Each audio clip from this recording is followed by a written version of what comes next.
અમરેલીના બગસરામાં ચૂંટણીના પડઘમ વાગી ચૂક્યા છે, પરંતુ આ વખતે ચર્ચા માત્ર ઉમેદવારોની નથી. શહેરમાં લોકોના મનમાં વર્ષોથી સચવાયેલા અનેક પ્રશ્નો છે. ક્યાંક રોડ પર પાણી ભરાય છે, ક્યાંક સ્મશાનમાં સુવિધાનો અભાવ છે, તો ક્યાંક કરોડોની ગ્રાન્ટ છતાં પણ કામ અધૂરા છે. તો આ વખતે બગસરાના મતદારો કયા મુદ્દાઓને ધ્યાનમાં રાખીને મત આપશે અને કોને તક આપશે, જોઈએ આ ખાસ રિપોર્ટમાં.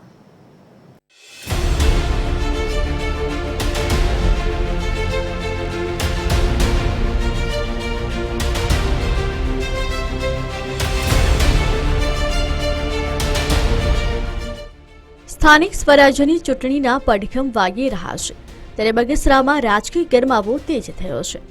જોકે શહેરની જનતામાં ભારે રોષ જોવા મળી રહ્યો છે. ચોમાસામાં ભરાતા પાણી, તૂટેલા રસ્તાઓ અને બંધ સ્ટ્રીટ લાઇટ જેવી પ્રાથમિક સુવિધાઓ માટે આજે પણ લોકો વલખા મારી રહ્યા છે. નાગરિકો આક્ષેપ કરી રહ્યા છે કે દર વખતે વચનો તો અપાય છે, પણ કામ થતું નથી.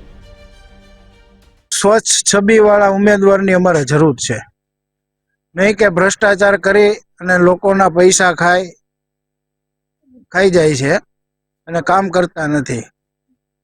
કેવી સમસ્યાઓ છે હાલ બગસરામાં? બગસરામાં રોડના કાંઈ કામ થયા છે તો એ હાવ ઉખડી જાય છે, એવા બધા કામ થયા છે રોડના. બધા જ પક્ષોને વિનંતી કરું છું કે સારા કેન્ડિડેટ ગોતીને મોકલે, નહીં કે અહીંયા આવીને ભ્રષ્ટાચાર કરે, પોતાના સ્વાર્થ માટે લડે અને લોકોની સમસ્યા સાંભળે અને લોકોની સમસ્યા સરકાર સુધી પહોંચાડે.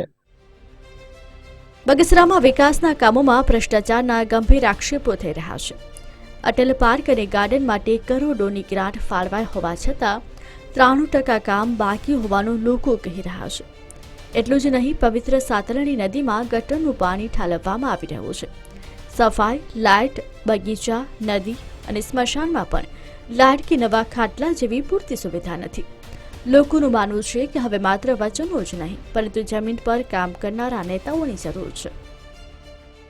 બગસરામાં અમારે ઉમેદવાર સારામાં સારા હોવા જોઈએ, પ્રજાનું કામ કરે એવા હોવા જોઈએ અને સ્વચ્છ કામ, કોઈ પણ કરપ્શનમાં આવે નહીં એવા સ્વચ્છ હોવા જોઈએ, તથા તમામ પ્રજાનું નાના મોટા કામ, ગટરનું કામ, ઇલેક્ટ્રિક કામ, સફાઈનું કામ, તમામ કામ સારા હોવા જોઈએ, ઝડપથી કામ હોવા જોઈએ.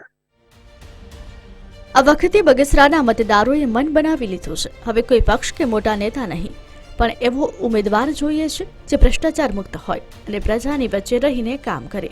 હવે જાહેર સુવિધાઓ જેવા પ્રશ્નો પર વાસ્તવિક કામ કરનાર પ્રતિનિધિઓની જરૂર છે. હવે જોવાનું રહેશે કે આવનારા સમયમાં ચૂંટાઈને આવેલા જનપ્રતિનિધિઓ લોકોની અપેક્ષાઓ પર કેટલા ઉતરે છે અને ખરેખર પોતાને સાબિત કરી શકે છે કે નહીં. પરેશ પરમાર, TV13 ગુજરાતી, અમરેલી.